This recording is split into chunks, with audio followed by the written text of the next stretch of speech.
to you about Monday.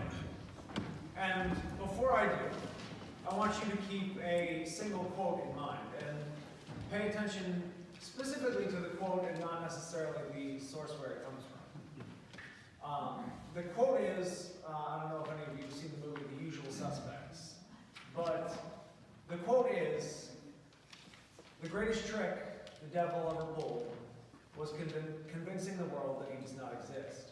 And I want you to keep this in mind as we begin the rest of this morning's homily. Because on Monday, the first day of Lent, I woke up and I went to the gym, and everything should have been pretty normal. And as I was finishing my beginning run on the treadmill, my cell phone just fell out of the pocket of the treadmill, and I thought, well, that's fine, and I'll just let it run down the track, and like most of us probably would think, it would just fall off the back, and I'd pick it up. And somehow it got sucked up underneath the treadmill, caught underneath the belt, and then smashed and then shredded between the one roller and the belt.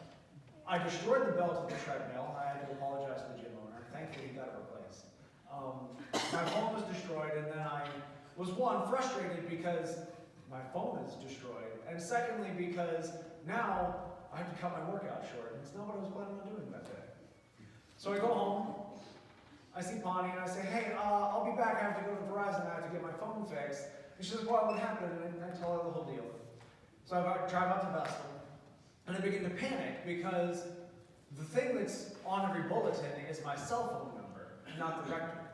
God forbid somebody be sick, somebody have an emergency. What's going to happen? How are people going to reach me? What if, what if, what if? And I begin to just panic and get even more and more worried and less patient.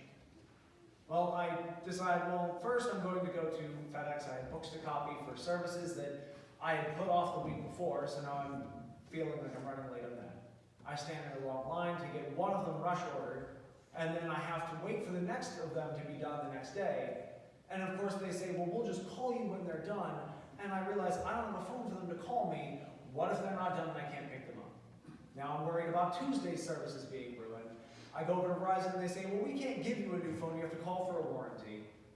And so I sit on the phone with them and I realize I won't get a phone until the next day, so on and so forth. Eventually I get back home, Bonnie and I take Calvin to the vet. Normally he's pretty friendly for anybody who's met him.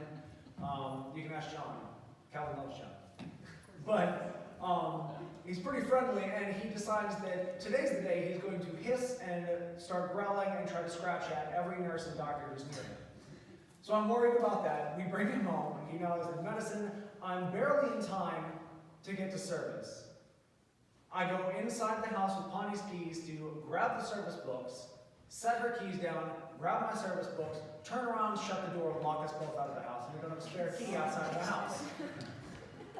So I come in here, I start doing the service, Bonnie calls the locksmith, thankfully gets in, I come back, and the whole time, Bonnie had been sick. She's been sick throughout the entirety of the weekend. So it's just a lot of stuff that dumped on us on Monday. And all I could think to myself was, how impatient and how fed up I was, and how everything just seemed to be going against me. And what it made me think of specifically was, why now? It's the first day of Lent. And what we all tend to do, not just personally but as a society, is to just keep laying things on God. If things go well, God really helped me. If things don't go well, God wanted to punish me. And if God doesn't do anything, well, then God doesn't care about me, he's just ignoring me. And we never focus on the fact that there is a constant opposition to our lives. The devil always wants to try to drag us away. That's why I brought this quote up this morning, is because specifically, we are all under the trap that we constantly forget that he exists. That the devil is working against us. It's not just all God, because God doesn't do evil. It's not his nature. Bad things do not come from God. But this sort of,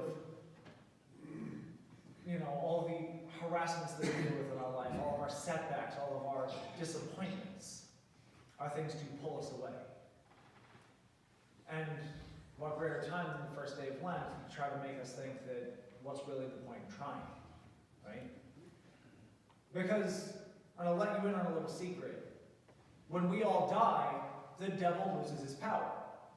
That's the entire point of Pascha, is that Christ came and destroyed that. So the reason that all the scriptures, all the fathers, refer to Satan as the prince of this world is because when we leave it, he has no more chances to try to pull us away from God.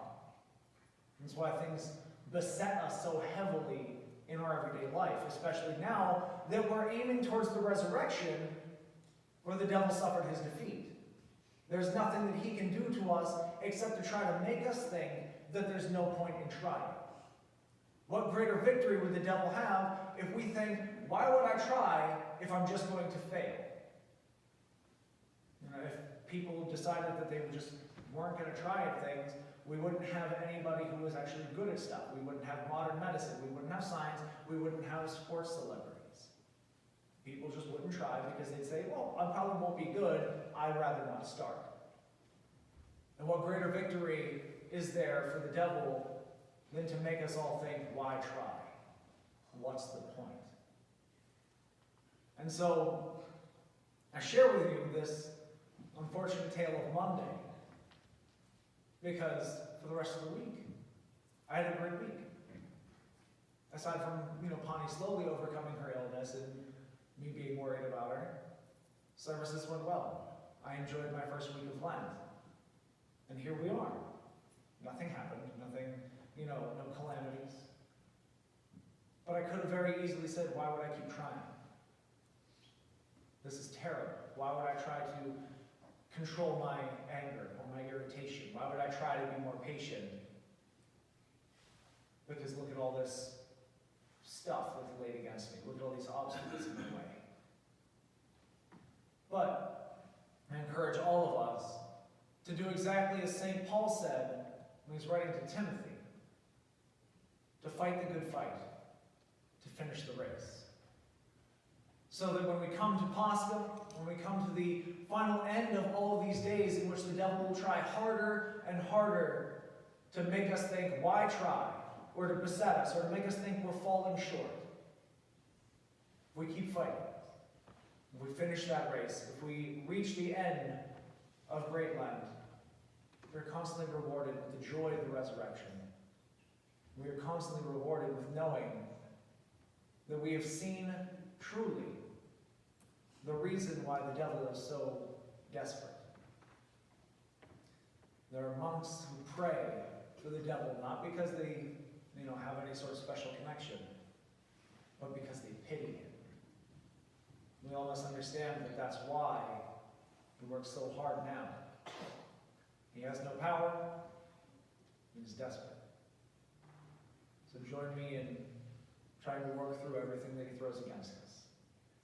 In the name of the Father, the Son, and the Holy Spirit.